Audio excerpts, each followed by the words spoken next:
Recommençons à nouveau à partir de Rousseau. Le mal, soulignait Rousseau, vient de la permanence de l'exécutif et de l'intermittence du législatif.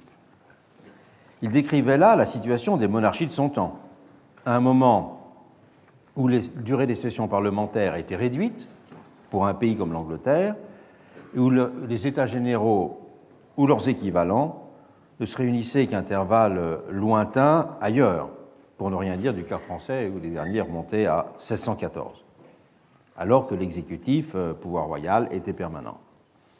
Et Rousseau appelait donc simultanément de ses vœux une activité plus continue du législatif et un changement régulier de l'exécutif, c'est-à-dire à inverser les rythmes, d'avoir un exécutif qui serait du court terme et un législatif qui serait plus du moyen terme. Et il commentait, en faisant cette proposition, « Un corps qui agit toujours ne peut pas rendre compte de chaque acte. Bientôt, il ne rend plus compte que des principaux. Et enfin, il vient à bout de n'en rendre aucun. » Lettre écrite de la Montagne, lettre 7. C'était reconnaître que la nature des institutions est fortement déterminée par cette variable d'exercice qu'est le temps. Examinons donc quelques grandes dimensions de la question, en commençant par celle de la durée des mandats. Et je voudrais passer même rapidement en revue un certain nombre de dispositifs institutionnels et de rappeler les variations qu'il y a eu sur les régimes de temporalité dans lesquels ils s'inscrivaient. La durée des mandats d'abord. L'histoire est longue des débats et des appréciations sur le sujet. Machiavel écrivait ainsi dans son discours sur la première décade de Tite-Live « Quand on confie une autorité sans borne pour un temps très long, et il précisait « j'appelle ainsi 1 an et plus ». Toujours, elle sera dangereuse. Dire qu'un mandat d'1 an est déjà trop long sonne effectivement curieusement à nos oreilles.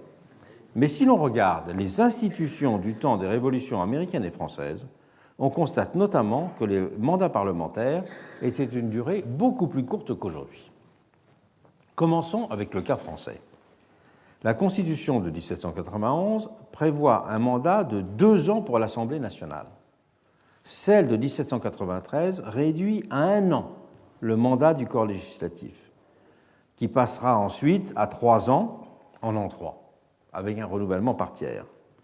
Et pour donner d'autres points de repère, on peut rappeler que le président de l'Assemblée constituante changeait toutes les semaines et qu'un décret de la Convention du 7 Fructidor en 2, 24 août 1794, qui réorganisait les comités de salut public et de sûreté générale, prévoyait qu'ils se renouvellent chaque mois par quart, en limitant strictement les conditions de réélection, ce qui ne sera pas véritablement suivi. Et fait significatif, les mandats parlementaires seront donc notablement allongés en l'an 3, je l'ai cité, 3 ans, puis surtout en l'an 8. En l'an 8, les mandats s'allongent subitement puisque les membres du tribunal et du corps législatif sont élus pour 5 ans, avec toujours un système de renouvellement annuel, système sur lequel je reviendrai tout à l'heure. Tandis que les membres du Sénat étaient quant à eux considérés comme inamovibles et à vie.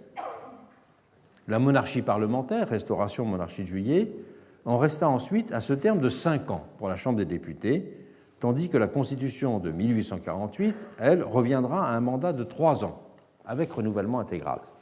C'est très important, j'expliquerai tout à l'heure pourquoi. Sous le Second Empire, les mandats étaient à nouveau allongés à 6 ans pour le corps législatif, tandis que les sénateurs étaient, eux, inamovibles et à vie. Il est frappant de constater sur cette base que ces variations de la durée des mandats, semblent être parfaitement indexées sur le caractère plus ou moins démocratique des régimes. De Gaulle parlait des électeurs comme des députés d'un jour. On voit là bien qu'il l'était plus rarement à certaines périodes qu'à d'autres. Et si l'on se tourne vers le cas américain, c'est un terme de 2 ans qui était retenu pour la Chambre des représentants et qui existe toujours. Les représentants des États-Unis sont élus tous les 2 ans. Et cette position n'a jamais été amendée et n'a jamais fait l'objet de demandes d'amendement. Cette disposition d'un vote pour 2 ans un mandat de 2 ans, résultait d'ailleurs d'un compromis. Le terme d'1 an avait de très nombreux partisans au moment de la Révolution américaine. Et d'ailleurs, 12 des 13 constitutions des États avaient adopté le mandat d'1 an dans leur législature. Seule faisait exception la Caroline du Sud.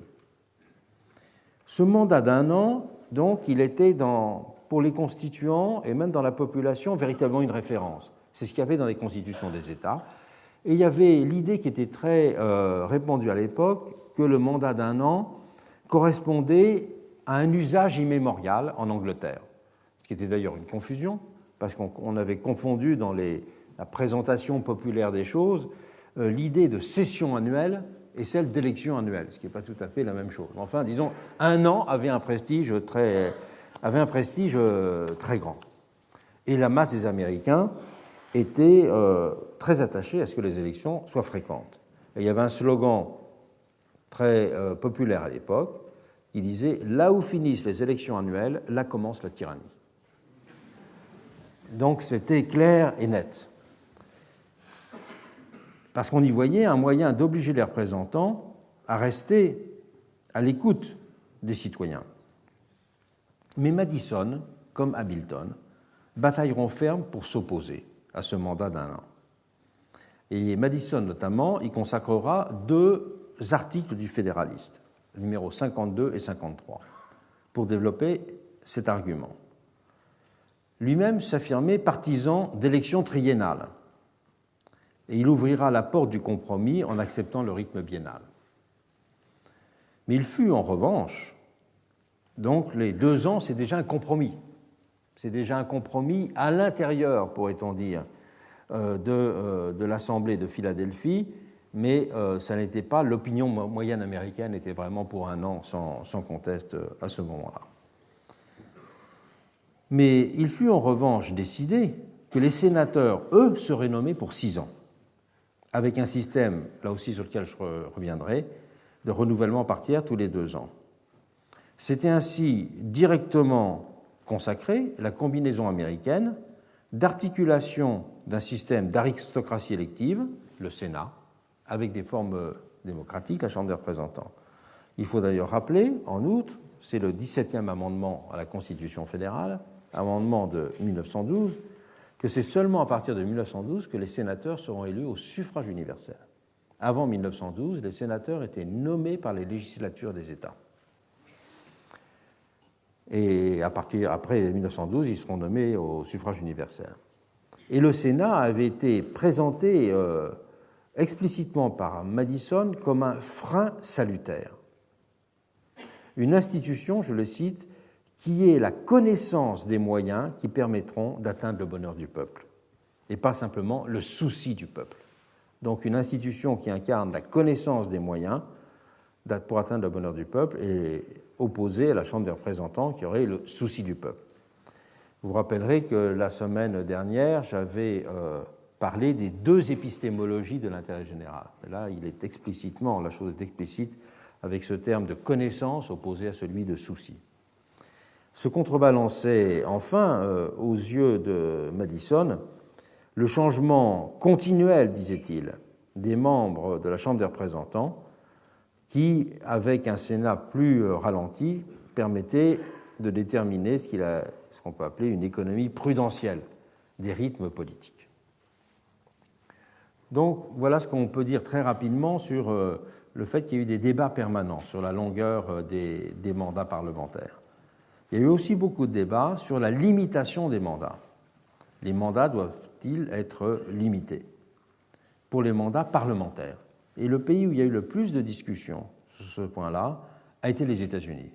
Ce problème de ce qu'on appelle les term limits aux États-Unis a été très abordé déjà à la fin du XIXe siècle, au moment où il y a la mise en place du système des primaires qui va remplacer les anciens caucuses, enfin dans un certain nombre d'États, pas partout.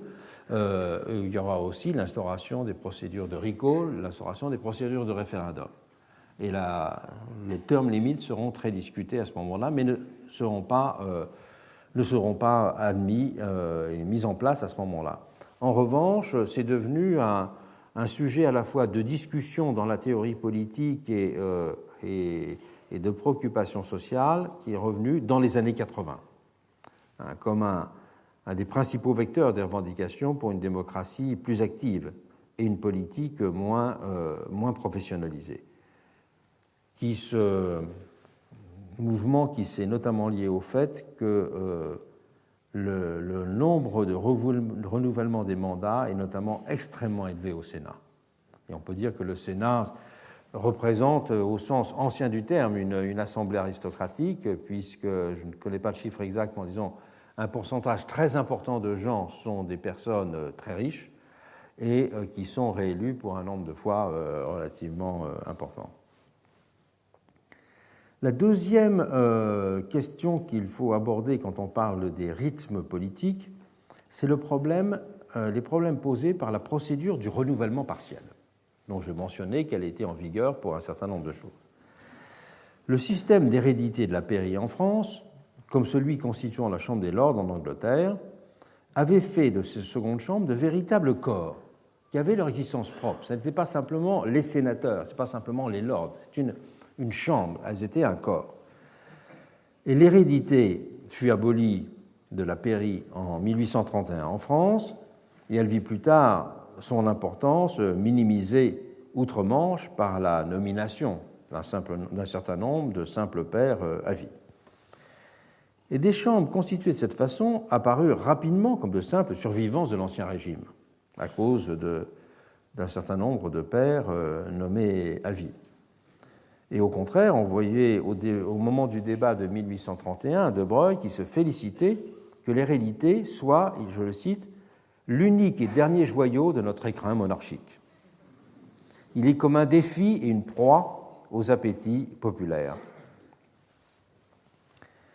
Mais son ami Guizot reconnaîtra que l'hérédité de la pairie était une question perdue avant d'être discutée parce que la clameur démocratique l'avait repoussée absolument. Et à l'exception de la Grande-Bretagne, ce type de chambre a fait long feu depuis. Mais la volonté de former des corps distingués qui justifiaient leur existence a survécu en partie sous d'autres formes au sein des deuxièmes chambres. Pardon. Il y a d'abord eu dans l'histoire des démocraties l'admission de sénateurs inamovibles, la Troisième République, qui ont réintroduit fonctionnellement une espèce de dimension capacitaire ou aristocratique. En France, on le sait, c'était le résultat d'un compromis sur la conception du nouveau Sénat, conception auquel se plieront les républicains parce qu'ils ont été satisfaits de placer un nombre élevé des leurs dans ce groupe des inamovibles. Donc ils ont échangé le principe contre les places, comme on dit. Et l'idée de constituer une chambre reposant sur un principe différent, la capacité, de celui légitimant la Chambre des députés, le nombre, avait finalement été acceptée par ces républicains, même si c'est sur la base d'une perspective différente de celle des conservateurs. Dans ce cas français, c'est d'abord la durée du mandat sénatorial, de 9 ans, qui caractérise l'institution. Je rappelle d'ailleurs que dans la fameuse commission des 30, la commission des 30, c'est la commission qui a abouti à faire toutes les lois constitutionnelles, puisque ce n'est pas une constitution, les lois constitutionnelles de la Troisième République, avait consacré beaucoup de temps à discuter le Sénat, et c'est là le grand orateur, ce sera Albert de Broglie sur ces questions-là. Et ils avaient à un moment envisagé même le terme de 10 ans pour le mandat des sénateurs. Mais le point le plus remarquable, me semble-t-il, ce n'est pas simplement la longueur des mandats, c'est le système du renouvellement partiel qui a fait du Sénat une institution particulière. Le renouvellement partiel, en effet, n'est pas simplement un arrangement institutionnel. Il correspond à une logique parlementaire bien précise qui s'oppose à celle du renouvellement intégral. Alors que le renouvellement intégral, c'est la Chambre elle-même, pris en corps, qui voit ses pouvoirs expirer. À l'inverse, avec le renouvellement partiel, ce sont des membres individuellement considérés qui cessent d'être représentants de la nation. Et l'Assemblée, quand elle a une durée indéfinie, elle conserve son identité et son unité, contrairement à la Chambre basse, la Chambre des députés, qui est astreinte à la règle des législatures. Ce système du renouvellement a permis la consolidation d'un esprit de corps et de traditions politiques qui ne peuvent exister dans une chambre intégralement élue. Ce système, c'est un moyen, pourrait-on dire, de faire du Sénat un organe éternel. Jules Jeanneret, longtemps président de ce Sénat, pourra dire à son propos « C'est un véritable corps vivant, fait pour la durée, qui régénère ou renouvelle ses cellules de 3 ans en 3 ans. » Donc c'est bien un même corps qui renouvelle ses cellules. Ce n'est pas une législature qui change, pour employer l'expression concernant la Chambre des députés. Un corps, en outre, stable et permanent, puisqu'il n'est pas susceptible d'être dissous, comme la Chambre des députés, dans le cas français. Et comme en Angleterre, la Chambre des Lords ne peut pas être dissoute. Et un corps qui modifie aussi complètement les rythmes et les formes du système majoritaire, qui les modifie en évitant d'abord les effets de rupture provoqués par les élections générales, le régime démocratique étant substantiellement défini par ces basculements de majorité, particulièrement marqués au moment de ce qu'on a appelé en sciences politiques les élections de réalignement. Les élections de réalignement, ce sont les élections qui marquent des grands infléchissements généraux de la politique. On dira que l'élection présidentielle de 1981, c'est une élection de réalignement. C'est-à-dire qu'elle a emporté en son sein, elle a porté à sa suite tout un ensemble d'évolutions qui ont produit des effets généraux. Et ces effets de rupture n'existent pas avec le Sénat. Et elles conduisent aussi cette forme de représentation logée dans un corps à désynchroniser les représentations de l'opinion. Les députés expriment les sentiments populaires immédiats, en tout cas de la dernière élection, alors que les sénateurs, qui sont élus au 2e degré, ils reflètent les expressions politiques du passé, ceux qui les élisent pouvant être en fin de mandat. Alors qu'il y a donc une désynchronisation du temps de l'opinion et du temps des institutions qui est notablement marquée. Et cette appréciation du Sénat comme corps continuel, continuing body en anglais, a fait l'objet de nombreuses discussions aux États-Unis, à partir à peu près de la présidence du président Johnson. Le problème étant de savoir si le Sénat est effectivement un corps permanent de fait ou à cause du renouvellement partiel, ce qui implique qu'il doit maintenir des règles de fonctionnement à chaque nouvelle session, un tiers seulement des membres ayant changé, ou si c'est une assemblée nouvelle qui existe à chaque élection. Et à ce moment-là, une assemblée qui peut adopter de nouvelles règles de fonctionnement. C'est une chose très importante au Sénat américain, parce qu'il y avait derrière toute la question du filibustering. C'est-à-dire que si le Sénat, on considère que c'est un nouveau Sénat qui naît à chaque fois qu'il y a une élection partielle, même s'il ne se renouvelle que partiellement, ça veut dire que si c'est un nouveau Sénat, il peut changer ses règles de fonctionnement. Mais si c'est le corps continuel qui continue, il ne peut pas changer les règles de fonctionnement. Et donc c'était quelque chose de décisif dans l'organisation politique américaine. Et c'est en 1975 qu'un vote du Sénat par 53 voix contre 43 a avalisé la doctrine du corps permanent, et qui donnait de cette façon aussi sa spécificité au Sénat américain dans le fonctionnement démocratique. Il faut souligner que dans beaucoup d'autres États aussi, les Sénats procèdent du même caractère de corps qu'il y a en France ou aux États-Unis, du fait seulement de sa disposition essentielle, le renouvellement partiel. Autre manifestation des rythmes de la politique, l'élection des présidents de la République. L'élection des souverains a une longue histoire depuis l'Antiquité. Dans le Moyen-Âge français, les termes d'électio ou de disputatio étaient ainsi utilisés pour légitimer le pouvoir royal, y compris lorsqu'il y avait transmission héréditaire. La transmission héréditaire nécessitait tout de même une élection. Mais il s'agissait plus d'un rituel politique que de ce que nous mettons aujourd'hui, bien sûr, sous le terme d'élection, avec la référence à une campagne, compétition organisée, etc.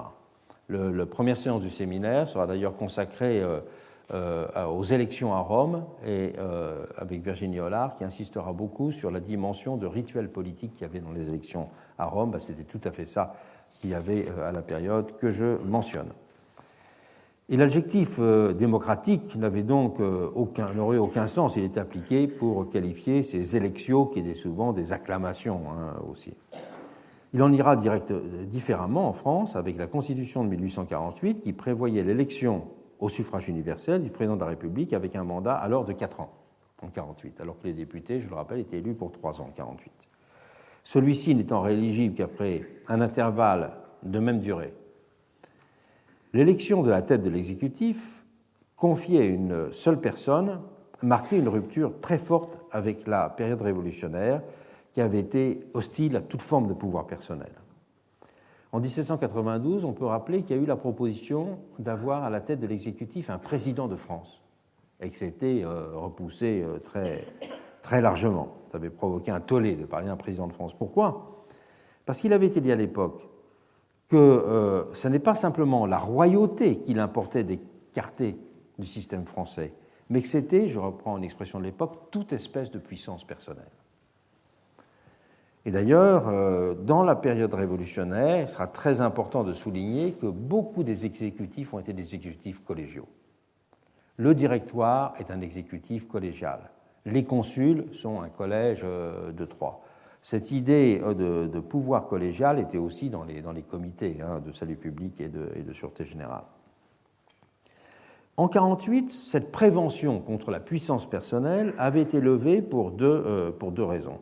D'abord, le prestige dont jouissaient les institutions américaines à l'époque.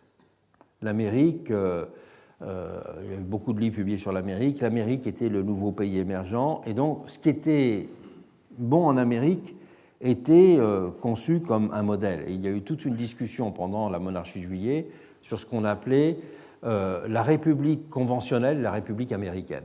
La République conventionnelle, c'est encore la République que l'on voyait avec des accents jacobins, on pourrait faire dire, alors que la République américaine, c'était la façon de rendre l'idée républicaine, disons, largement majoritaire. Et tout ce débat sur République conventionnelle et République américaine, eh bien, il permet de comprendre la popularité qu'avaient les institutions de ce pays et donc le fait que l'élection d'un président existant aux États-Unis, il était envisagé en France. Et puis le deuxième fait qui a fait aller vers l'élection d'un président de la République, c'est tout simplement le fait que les expériences d'exécutif collégial du directoire du consulat avaient laissé un mauvais souvenir. Donc on est revenu à l'élection. Alors qu'évidemment, après le Second Empire, il écartera pour un siècle l'idée d'élection du président de la République. Mais la question du mandat présidentiel, dans cet intermède entre 1948 et 1958, restera très discutée. Lors de la discussion des lois constitutionnelles établissant la Troisième République, certains avaient envisagé un mandat de 10 ans encore pour le président. Et c'est finalement, vous le savez, un mandat de 7 ans qui sera retenu. Et lorsque la question d'un retour à une élection au suffrage universel sera mise à l'ordre du jour après 1958, les pères fondateurs du régime avaient songé à un mandat beaucoup plus long. Le premier qui a fait l'œuvre constitutionnelle dont allait naître la Constitution de 1958, vous le savez, indépendamment de tous les éléments qui ont été exprimés au moment de la Résistance, c'est Michel Debré qui a véritablement joué le rôle essentiel. Et dans un livre qu'il a publié à la Libération, qui avait pour titre « Refaire la France », il suggérait un mandat non renouvelable, je le cite, d'au moins 12 années. Donc un président de la République élu au suffrage universel avec au moins 12 années.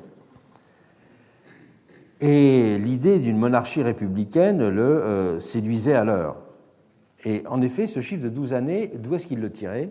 Il disait c'est la durée de vie moyenne des régimes monarchiques en Europe aujourd'hui. Donc les gens arrivaient au pouvoir à 60 ans ou à 55 ans, ils mouraient 12-15 ans après. Donc voilà, c'était une façon de donner ce tempo monarchique. Et certains proches du nouveau régime suggéreront en 1958 le terme de 10 ans. Et c'est la prudence politique qui conduisit à en rester au septennat. Mais il est frappant de voir que c'est véritablement d'autres durées qui avaient été envisagées par les partisans du régime. Et lorsque le quinquennat fut adopté en France par référendum, il y a une dizaine d'années, la réforme parut soudain naturelle. Le Premier ministre de l'époque, Lionel Jospin, se contenta de dire « La démocratie a besoin pour respirer de mandats d'une longueur raisonnable ». Donc c'était une argumentation théorique limitée. Et l'ancien président Valéry Giscard d'Estaing notait quant à lui laconiquement C'est une réforme de modernité, c'est presque tout ce qu'il y a à dire sur elle. Donc ça veut dire vraiment que on acceptait de penser que vitesse, modernité et démocratie se liaient naturellement, sans que ce lien ait besoin d'être élaboré. À côté des rythmes des institutions, il y a aussi des ruptures de rythme. C'est la question des vétos, la question de la dissolution, la question des élections partielles. Une autre façon d'aborder la question des temporalités est de considérer les procédures qui peuvent en modifier le rythme. Le veto en est la première forme. Il consiste dans la faculté qui est reconnue à une autorité publique, personnifiée le chef de l'État ou collective, une cour de justice, une deuxième chambre par exemple, de s'opposer de façon active ou passive à l'entrée en vigueur ou au maintien d'un texte. Cette idée de veto a généralement été pensée dans le seul cas, notamment aux États-Unis, où il joue un rôle essentiel que vous connaissez. Il a généralement été pensé dans le cas d'un système de checks and balances. Mais il a aussi une dimension proprement temporelle, parce qu'il oblige une délibération à se prolonger en compliquant un processus de décision. Et c'est pourquoi, au moment de la Révolution française, la grande discussion sur le veto royal, le grand argument des partisans du veto, était de dire que le veto rompt la temporalité de la représentation en étant l'équivalent d'un appel au peuple. C'est le grand thème de défense des partisans du veto suspensif en disant c'est l'équivalent d'un appel au peuple puisque ça rompt le rythme politique. Mais c'est la dissolution d'une assemblée qui est la forme la plus répandue de rupture des rythmes institutionnels. Elle est à la fois un pouvoir pour celui qui l'exerce, la dissolution, on parle de dissolution-dissuasion, et peut-être une ressource démocratique pour l'électeur qui est amené à s'exprimer pour trancher de façon prématurée par rapport au calendrier prévu la question de savoir comment a évolué le sentiment majoritaire. Vous voyez que la dissolution, elle est aussi liée à cette idée que les majorités se reforment sans cesse. Et la dissolution, quelles qu'en soient les modalités, qui sont fort variables selon les pays, est toujours une procédure de renforcement du caractère majoritaire de la démocratie, car c'est affirmer qu'il faut rafraîchir la majorité. Et notamment, c'est très intéressant de préciser cela par rapport aux usages anglais de la dissolution, où il est très fréquent en Angleterre que les élections législatives soient provoquées par le parti au pouvoir un peu avant la fin du terme, et c'est très, très, très général même. C'est aussi sur un mode informel, ce rupture de temporalité des rythmes institutionnels, ce à quoi servent des sondages, lorsqu'ils infirment ou ils confirment l'état de l'opinion à un moment donné relativement à son expression lors des précédents scrutins. Participe encore à ce système de rupture des rythmes politiques le mécanisme des élections partielles, ce qu'on appelle les by-elections en Angleterre, qui sont une autre façon d'appréhender l'évolution du sentiment majoritaire. Et c'est la tenue des élections partielles a notamment joué un rôle extraordinairement important dans les tout débuts de la Troisième République pour républicaniser la Chambre des députés. C'est les élections partielles qui régulièrement ont montré ce qu'était la nouvelle majorité et fait monter en puissance, pourrait-on dire, la majorité républicaine. D'où d'ailleurs très souvent les critiques qui ont été émises lorsque disparaissaient les élections partielles. C'est notamment le cas dans un débat important à la fin du XIXe siècle en France avec le scrutin proportionnel. Parce que le scrutin proportionnel, comme il y a une liste nationale, si un député, c'est ce qui se passe dans le cadre européen aujourd'hui, si un député démissionne ou décède, eh bien il est remplacé par le suivant sur la liste. Il n'y a pas de nouvelles élections. Et donc, un des grands reproches qui a été fait aux élections proportionnelles à la fin du XIXe siècle en France, c'est justement de rendre impossible ces élections partielles. C'est aussi ce qui était en débat avec la mesure qui est plus récente en France, qui fait qu'un parlementaire, un ministre qui démissionne peut retrouver son mandat sans partiel, ce qui n'était pas le cas avant. Donc, ça aussi, c'est une affaire de rythme politique. Et on peut dire que d'une autre façon, c'est aussi des ruptures de temporalité que conduisent les interventions d'une Cour constitutionnelle. Parce qu'au-delà de leur dimension classiquement contre-majoritaire, elle modifie le calendrier de l'action gouvernementale ou législative. Et là, on retrouve ce que j'ai dit tout à l'heure sur les conventions de révision.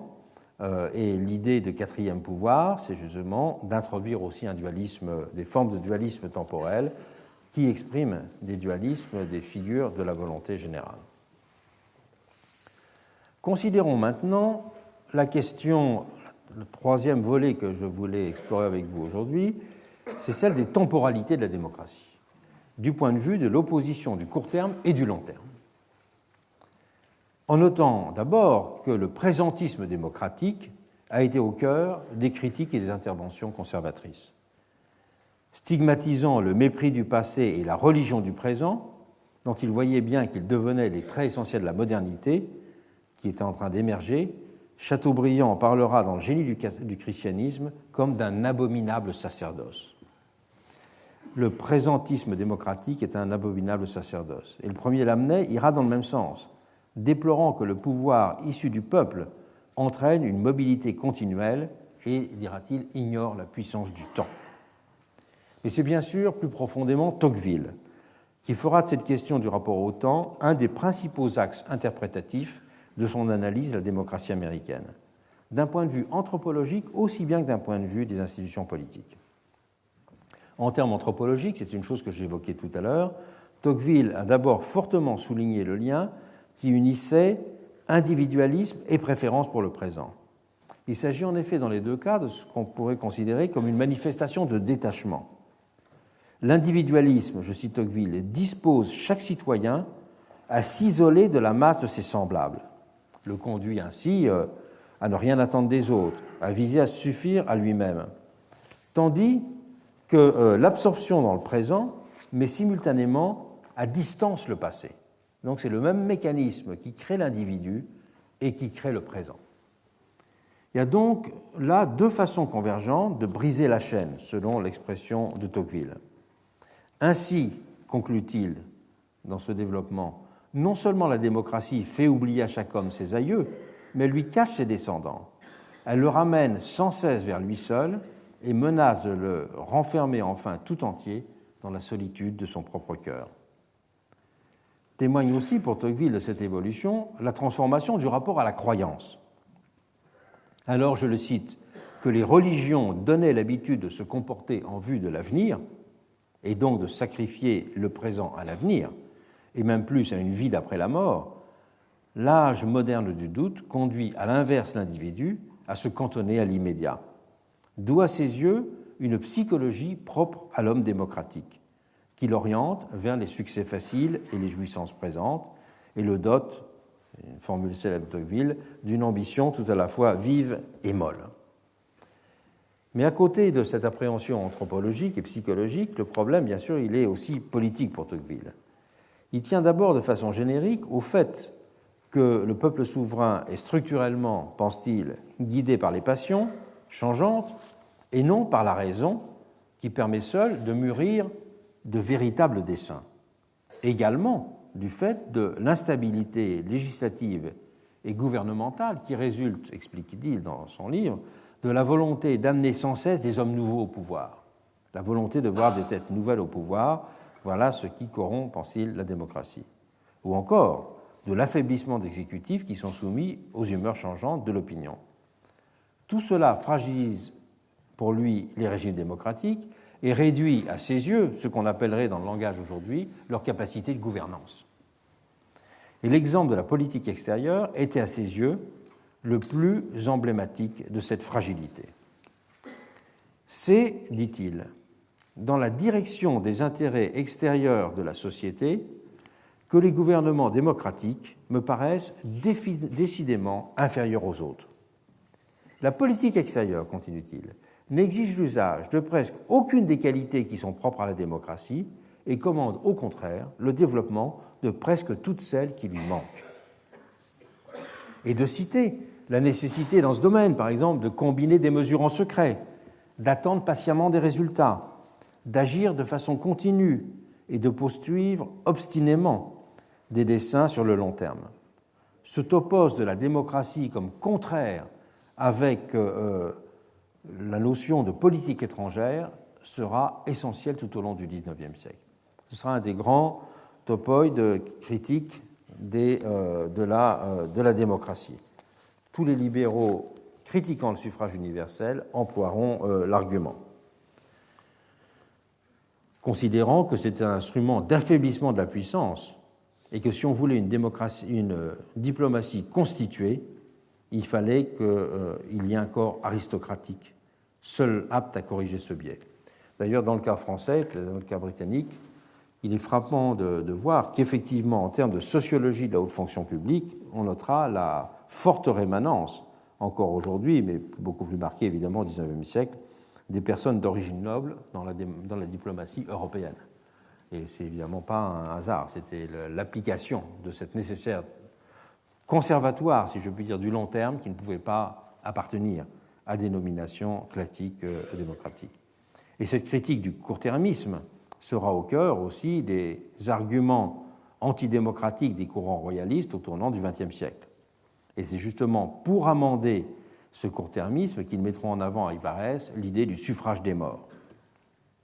Et plus globalement, c'est la superposition de la célébration du présent et de l'avènement de l'individu que ces royalistes voudront combattre en liant l'éloge du long terme et les vertus de la continuité à ce qui était essentiel pour eux, la restauration d'une société organique. On peut dire que la faiblesse sociologique du monde libéral-démocratique allait pour eux de pair avec son rapport défaillant au temps. Les deux étaient tout à fait liés.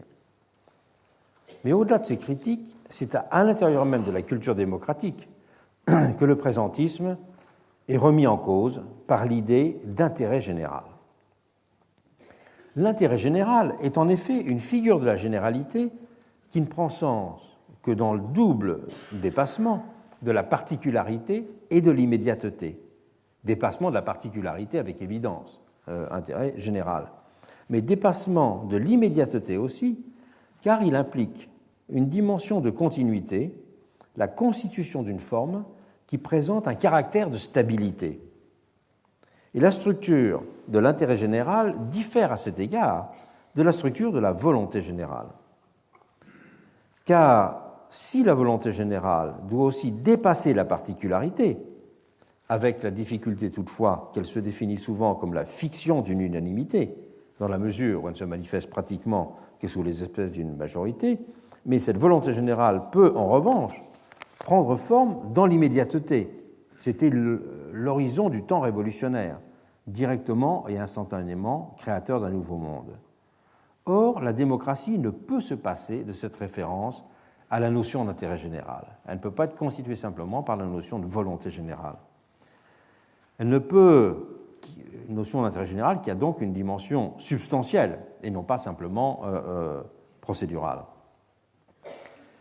Elle doit en effet être définie comme visant à instaurer un ordre social qui profite au plus grand nombre et pas simplement comme une procédure de légitimation des gouvernants. Mais le problème, c'est qu'avec cette notion d'intérêt général, l'idée démocratique réincorpore par ce biais une partie de ce qu'elle rejette, et ce d'une double façon. Elle réintègre d'abord une vision ancienne du bien commun comme une grandeur indéfinie, comme une grandeur qui tend à la perpétuité. Vision de l'intérêt général qui, dans l'Occident médiéval, a plongé ses racines dans la relecture d'Aristote, et notamment dans le commentaire qu'Albert le Grand a donné de l'éthique à Nicomaque, où il montre que la notion de bien commun y apparaît comme quelque chose de supérieur au bien particulier parce qu'il est de nature presque divine. Et quand il disait « il est de nature presque divine », il voulait dire par lui que pour lui ce mot divin devait être interprété comme la désignation d'une sorte de continuité de l'espèce. La continuité de l'espèce a ce caractère divin, selon, on pourrait dire, une orientation typiquement naturaliste de la période. C'était donc bien une façon de retourner une conception de type naturaliste qui était aux antipodes de l'artificialisme démocratique. Donc, parler d'intérêt général est anti-artificialiste. Mais l'idée démocratique réintègre aussi, par le biais de cette notion d'intérêt général, la perspective de la mise en place d'institutions à la fois gardiennes et opératrices de la perpétuité, puisqu'il y a une dimension de perpétuité dans l'intérêt général, ou de très long terme. Et c'est la définition et la fonction même de l'État moderne que de se présenter comme l'agent central de cette perpétuité. Et on peut dire même plus qu'il ne faudrait pas définir l'État moderne simplement comme ce qui exerce l'exercice de la violence légitime, mais comme ce qui exerce le monopole légitime de la perpétuité. Et cette question de définir l'État comme le monopole légitime de l'action en vue de la perpétuité a été un très grand sujet de discussion à partir de Bodin. Et Bodin définissait justement la souveraineté comme une puissance qui était absolue, mais surtout perpétuelle. Donc c'était la dimension de perpétuité qui était très importante, et que cette fonction de perpétuité, elle a évidemment longtemps été incarnée par le principe monarchique, justifiant sur cette base la transmission héréditaire du pouvoir. Et principe monarchique, lui-même ancré dans la prétention à être le serviteur de l'œuvre divine, Dieu se définissant comme l'être radicalement indifférent au temps, un être de perpétuité et de présent continuel en même temps. On peut ainsi dire que le véritable concept de monarchie n'est pas d'ordre constitutionnel. Avant d'être un type de régime, la monarchie s'est appréhendée comme un sacerdoce de l'impartialité et de l'intérêt général, appuyé sur son caractère d'indifférence temporelle. L'État a incorporé cette dimension, qui lui est restée consubstantielle après la disparition de la figure du roi-État. Il ne se conçoit pas, en effet, sans continuité. Même les libéraux en conviendront au XIXe siècle. À la fin du XIXe siècle, le grand livre qui fait référence à la vision libérale de l'État, c'est le livre de Paul Leroy-Beaulieu, « L'État moderne et ses fonctions ». Et Paul Leroy-Beaulieu écrit dans ce livre « L'État est le représentant de la perpétuité sociale et il doit veiller aux conditions générales d'existence de la nation dans le temps ». Et cette tension entre la préférence pour le court terme de la volonté générale et les réquisites du long terme est ainsi constitutive de l'idéal démocratique. On notera qu'elle est au cœur de la réflexion des pères fondateurs de la Troisième République. Littré appelait ainsi à considérer que la République devait se comprendre comme, je le cite, le régime qui permet au temps de garder sa juste prépondérance. Et c'est ce qui permet aussi d'expliquer la réticence des pères fondateurs de la République à employer le mot démocratie trop fréquemment.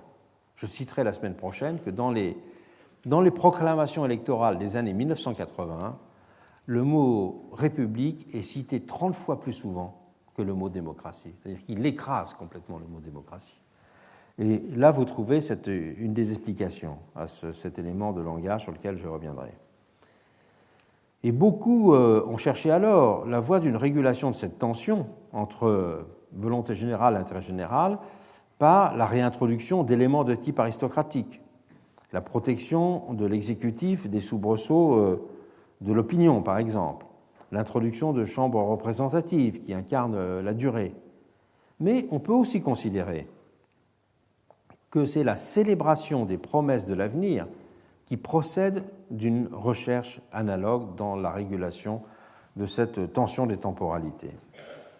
Maurice Horiou, le juriste, le grand théoricien de l'institution, l'a souligné de façon, à mon sens, très suggestive. Il dit « Les sociétés humaines sont avides de durée. Elles l'ont cherché pendant longtemps du côté du passé, s'appuyant désespérément sur la coutume. À la suite d'un revirement prodigieux, les sociétés humaines cherchent maintenant la durée du côté de l'avenir, en s'appuyant sur les virtualités. » Donc je crois qu'il y a ce renversement complet de perspective où la durée n'est pas un héritage, où la durée devient une promesse, pour faire vite, qui est essentielle dans les régimes démocratiques. Résumons donc les choses au point où nous en sommes. La tension des temporalités a plusieurs dimensions. Entre le court terme et le long terme. Elle apparaît certes immédiatement, en tout cas pendant tout le XIXe siècle, comme l'expression d'un conflit politique entre progressistes et conservateurs. Mais elle a aussi une dimension structurelle. Elle exprime, d'abord, un conflit des figures démocratiques et des légitimités. Elle oppose légitimité procédurale l'auto-institution de la société, le présent, et légitimité substantielle, et c'est la figure de l'administration comme corporatisme de l'intérêt général qui va le représenter. Et donc, c'est la dualité entre gouvernant et administrateur qui va être si centrale dans toute la conception de la Troisième République. C'est un point que j'ai longuement développé dans le livre « Le modèle politique français, la société civile contre le jacobinisme ». Deuxième dimension de cette tension, l'écart qui sépare la notion de décision et de volonté. L'impatience démocratique renvoie au registre des décisions qui sont le fruit des volontés immédiates et qui sont directement opérantes, alors que la notion de volonté est en fait beaucoup plus complexe que ne le suppose la vision révolutionnaire traditionnelle. Elle est en effet aussi projection de l'être, manifestation de son identité, expression d'un projet. La volonté n'est pas épuisée par une action menée. La volonté n'est pas épuisée par des choix donnés ou des décisions spécifiques. Elle a une dimension structurellement historique. Et c'est pourquoi la confusion des deux registres de la décision et de la volonté est également très importante à prendre en compte. Il y a eu historiquement deux visions classiques du statut et des usages de l'avenir. La première est celle qui était liée à l'invention de la politique moderne, dont Philippe de Comines puis Machiavel ont été les premiers théoriciens. En concevant la politique comme une technique de mise en forme du monde, destinée à mettre sus l'adversité, expression de Philippe de Comines, ils ont proposé d'en faire un art de résistance à la fatalité et un exercice de confrontation engagée avec la nécessité. Ces pères fondateurs, je dirais, de la philosophie moderne de la politique, ils ont compris le temps, dans cette perspective, comme une ressource pour la volonté, une disponibilité pour l'action. L'avenir est donc pour eux projection de la volonté. Et s'ils abandonnent les figures du roi magicien et du roi gardien, du droit de la foi, etc., c'est un roi opérateur qu'ils pensent, un roi modeleur de la réalité. Et c'est ce qu'expliquera le mot d'ordre que donnera Francis Bacon dans sa Nouvelle Atlantide, mot d'ordre qui donnera cette ambition de maîtrise du monde, en disant, en écrivant fameusement, « Notre fondation a pour fin de connaître les causes et le mouvement secret des choses et de receler et de reculer les bornes de l'empire humain en vue de réaliser toutes les choses possibles. » Forme et matière de l'idée générique de progrès chez Bacon, l'avenir est là une catégorie qui participe de la diffusion moderne de la politique. Elle est, pourrait-on dire, la profondeur de champ de son concept. Mais il y a une deuxième conception de l'avenir, qui le conçoit sous les espèces d'un terme, d'un aboutissement. C'est la vision eschatologique dont l'idée de révolution comme grand soir a constitué la version sécularisée. Il dessine la figure d'un monde radicalement nouveau, sans division sociale, qui aurait par exemple réalisé l'abondance, et monde dans lequel la notion même du politique aurait été dissoute, le gouvernement des hommes ayant cédé la place à une simple administration des choses. Il n'y a pas là à développer ces deux visions du progrès et de la révolution qui sont en voie d'effacement. La question de la place du futur dans les démocraties se pose en effet désormais dans des termes différents. Elle se lie principalement dorénavant à la question de la prise en compte des générations futures et de l'évolution de l'écosystème de la planète Terre. Elle a d'abord une dimension morale et philosophique. Faut-il se préoccuper des générations futures, que nous n'avons pas à traiter ici? Mais elle invite en revanche cette nouvelle appréhension de l'avenir à s'intéresser à 4 questions. Une question institutionnelle, comment représenter le futur? Le futur étant, on l'a dit, la circonscription négligée de la politique représentative moderne. Donc, une première question institutionnelle. Comment représenter le futur? Ou les personnes qui ne sont pas encore nées, si on veut. Une question de calcul aussi. Quel est le taux d'actualisation qu'il faut choisir pour établir un juste lien entre le présent et l'avenir? Je peux renvoyer là aux travaux très intéressants écrit sur ce point par un économiste de l'école d'économie de Paris, qui a beaucoup écrit sur les problèmes de relations monétaires entre générations et sur les problèmes de retraite, c'est-à-dire les questions de lissage dans le temps long de ces questions-là à travers le taux d'actualisation. Mais troisièmement, s'est posée une question politique. Dans quelles conditions les décisions et les règles du présent peuvent légitimement contraindre les décisions du futur? C'est quelque chose de très important. C'est tout en théorie politique, c'est une chose qui n'est pas tellement développée en France, mais très aux États-Unis, c'est tout le débat sur ce qu'on appelle les pre-commitments. C'est-à-dire, dans quelle mesure pense-t-on que l'on peut prendre des décisions aujourd'hui qui sont une liberté pour aujourd'hui et qui seront une contrainte pour demain? C'est notamment quelque chose qui était tout à fait discuté de façon très pratique et très intéressante un peu partout à travers les problèmes de gestion des déchets nucléaires. Et dans la théorie politique américaine, ça a aussi été traité à travers tout le problème des précontraintes constitutionnelles. C'est un problème aussi qui a été traité, je dirais, dans les études sur la rationalité et la psychologie. C'est notamment tout le travail, une grande partie du travail de Jon Elster, pour montrer pourquoi la volonté pouvait désirer s'autocontraindre. C'est l'exemple fameux qu'il donne de Ulysse et les sirènes. Ulysse sait que s'il entend le chant des sirènes, il va être attiré, et donc il prend la décision de s'attacher au mât. Donc il prend une décision de restreindre sa capacité d'action, il restreint volontairement sa volonté. Et pourquoi il restreint volontairement sa volonté? C'est parce que justement, il y a une vision de la temporalité de cette volonté et des effets qu'elle peut produire. Donc c'est cette vision de la temporalité qui introduit cet acte de se lier au mât comme un acte rationnel. D'ailleurs, on peut dire que beaucoup des théories de la rationalité, actuellement, sont des théories qui réfléchissent la rationalité du point de vue, justement, des systèmes d'organisation des rapports au temps.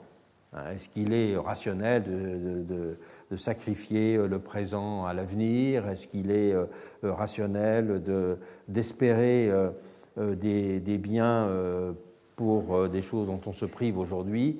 Il y a énormément d'études de psychologie sur ces questions-là. Et le quatrième facteur, et la quatrième question, elle est d'ordre sociologique, c'est qui sont les générations futures et qu'est-ce que l'humanité? L'humanité étant, je dirais, à partir de la façon dont Auguste Comte l'a définie, c'est-à-dire la somme de tous ceux qui ont vécu et la somme de tous ceux qui vivront, définit un sujet dont il faut évaluer si c'est véritablement un sujet politique. Est-ce que c'est un sujet politique ou est-ce que c'est un sujet, pourrait-on dire, qui fait retourner justement à une vision comme celle qu'avait Albert le Grand, que j'ai citée tout à l'heure, d'une substance existant en tant que telle dans la continuité. Je ne développe pas ces quatre questions essentielles aujourd'hui. Il y a beaucoup de travaux qui tournent autour d'elles, j'espère y revenir un jour. Ce sont des questions très, très importantes. Mais je voudrais terminer en disant que toutes ces analyses sur les temporalités de la politique manqueraient leur objet si on ne rappelait pas que le champ de la politique est structurellement constitué dans un ordre social historique et que le temps est à la fois un élément constituant du sujet démocratique, le peuple comme les individus, et de l'objet du politique, la construction de la volonté générale. C'est en effet pour cela qu'une démocratie immédiate est structurellement impossible. J'aime citer cette phrase de Renan où il dit « Le gouvernement direct, immédiat, et l'État où la volonté générale ne serait plus que le caprice de chaque heure. » L'auteur de la réforme intellectuelle et morale, c'est dans son ouvrage « La monarchie constitutionnelle en France » qu'il a cette formule, montre bien qu'il y a une limite logique à une certaine conception du règne de la souveraineté du peuple comme pur présent. Cette limite du pur présent, c'est parce qu'il y aurait mécaniquement, non pas parce qu'il y aurait mécaniquement une impossibilité à l'organiser. On pourrait dire qu'aujourd'hui, on pourrait imaginer une discussion, une démocratie immédiate où chacun serait devant son ordinateur le soir pendant une demi-heure et où il aurait 150 questions auxquelles il devrait dire pouce levé, pouce baissé, ou changement. Mais l'impossibilité, elle n'est pas technique. L'impossibilité, c'est parce que justement la démocratie, enfin la politique même en général, a pour but de produire de la permanence. Elle a pour but de produire des effets. Or, si la volonté générale change à chaque instant, elle finit par se détruire. Elle se dissout en se segmentant en permanence. Elle ne peut plus exister comme volonté, elle n'existe plus comme addition de décisions. C'est là où on voit bien comment le pur régime de l'immédiateté ne peut pas être un régime de la volonté, mais n'est qu'un régime de l'addition de décisions qui peuvent en outre bien être contradictoires. Et c'est l'examen de ce paradoxe logique de l'immédiateté qui suggère et qui renforce l'idée que la démocratie ne peut vraiment prendre forme que comme construction d'une histoire, et qu'on peut donc se contenter ni d'une définition procédurale, les mécanismes de décision et de légitimation, ni d'une approche essentialiste qui prend en compte la qualité du pouvoir et de ses représentants, mais qu'elle est, la démocratie, une fonction du temps. Et on peut dire que cette qualification, qui est dérivée du constat de l'impossibilité logique de l'immédiateté, il est corroboré sociologiquement. C'est que le peuple est lui-même sujet collectif, il est figure du temps, de même que l'individu est sujet du temps. Il est construction d'une histoire, il est projection de l'être dans le temps. Et la démocratie, pour cela, n'est pas seulement le système qui permet à une collectivité de se gouverner elle-même, elle est aussi le régime dans lequel se construit une histoire commune. La mémoire et la détermination d'un projet commun sont dans cette mesure des variables clés de la démocratie. Elle articule les temporalités de la volonté, noue la liberté de l'identité et dissocie la reconnaissance positive de la tradition de ce qui serait son enfermement en elle. Il y aurait beaucoup d'autres choses à dire sur les temporalités de la démocratie, mais voilà l'état de ma réflexion actuelle.